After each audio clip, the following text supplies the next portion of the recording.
We see dozens of polls throughout the presidential cycle that break voters down into categories: black voters, Latin American voters, young voters, old voters, voters from the LGBTQ community. But those groups are made up of individuals with their own tastes, their own interests and backgrounds.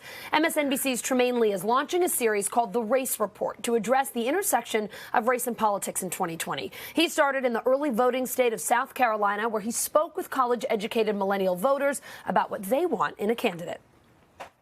This is 2020. Where are we headed? It's not the same world. Globalization, pending war, impeachment.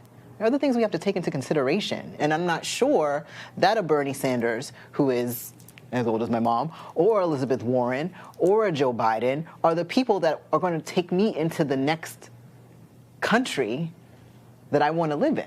Why do you think we're so stuck on that idea that there is just the black vote? Because when you talk about other groups, there's the Midwestern vote and working class vote and the single mother vote, but you always hear it's just the black vote. Why is that?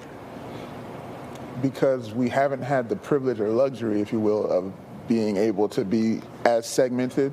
We almost have always had to kind of collectively put together our vote to make a real difference. A lot of people, they don't look at African Americans as people who are politically astute. I don't think they realize how politically involved African Americans are, how interested in politics we are, especially as the times change. We're getting more and more active. Younger people are coming up. So I think it's changing, and I don't think people have accepted that change yet. All right, and Trymaine is with me now. And Trymaine, you mentioned earlier in that piece that Joe Biden's the candidate we hear about most when it comes to who black voters favor in this race. In your conversations with black South Carolina voters, is that the case? Again, part of this is, breaking down who we're talking about here. When you talk to older black voters, who are the most traditional, solid voters, they are solidly behind Joe Biden for the most part. But when you talk to these young, black, educated, in their early to mid-30s voters, no one in their friend group was supporting Biden. It's incredible. Early on, they like Kamala Harris, and then some folks like Yang, Buttigieg in there. They have a big group of about 30 people. Okay. They're on this long text chain with each other. They talk faith, family, politics. That's great. And none of them were talking about Biden, but they're younger. They're looking to shake up the system, not just fall back on the status quo. So is there a clear frontrunner yet with black voters?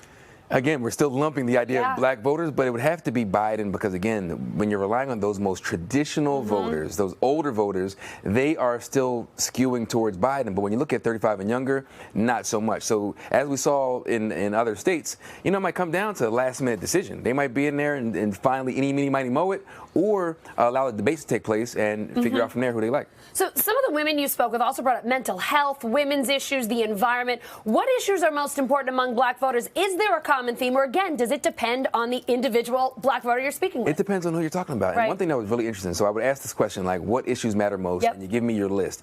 And rarely was criminal justice the number one issue on that list. We make an assumption because of the way black people are policed in this country, and there's long history and all the flare-ups that we've seen across the country, that would be the number one issue. But it was the economy, healthcare. When you're 30, 35, 40 years old, you might be taking care of an older parent. Yeah, a lot of people are, You think about your children. Think about environmental issues, especially if you live in a big city, you're dealing with environmental concerns. So there wasn't one that necessarily, held them bound together. It was depending on who you talk to. We love to boil it down, though, right? Like, groups have to have one thing that matters to them. Did you see a lot of overlap, though, where maybe you were talking to, a larger group of black voters, and they were women, they were men, they were young, they were old, and there were certain themes that kept coming up throughout, even if maybe it was number one for someone over here and number 5 for someone over there? Healthcare, the economy, and the climate. Those are the big ones. Yeah, but most of all, in a bigger political sense, it was a sense that they've been taken for granted. Because, again, if you're doing black voter outreach, you go to the church.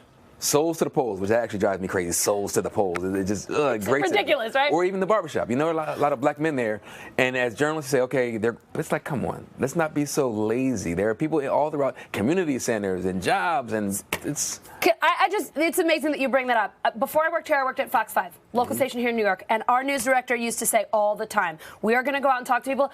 Do not go to a barbershop. Please, that is so cliche. Everybody goes there. He was like, you can speak to people in other places. Find someone somewhere else. It's easy and it's lazy. And again, it's the idea of taking this one big group for granted. You don't need to dig below the surface. I can't remember last time I saw a group, besides my piece, of young, educated black voters. Not college age, but grown adults who are educated and have different ideas, middle-class voters, you rarely see it because it's easy to fall in what we know. All right, so you're not doing the lazy thing. You're going to unique places. You're talking to different groups of people. Where are you heading? Who are you talking to next? All across the country. You know, we're finding very unique ways to engage with the 2020 election. The next up is Nevada with Latino voters, young and old. They're actually a pretty young group in Nevada. They haven't been there for very long, but now they're harnessing their power, and you know, politicians are taking notice. After that, we'll see where the trail leads us. So excited to hear what they have to tell you. Trymaine, thanks for coming and talking to us about this. Thank you as always.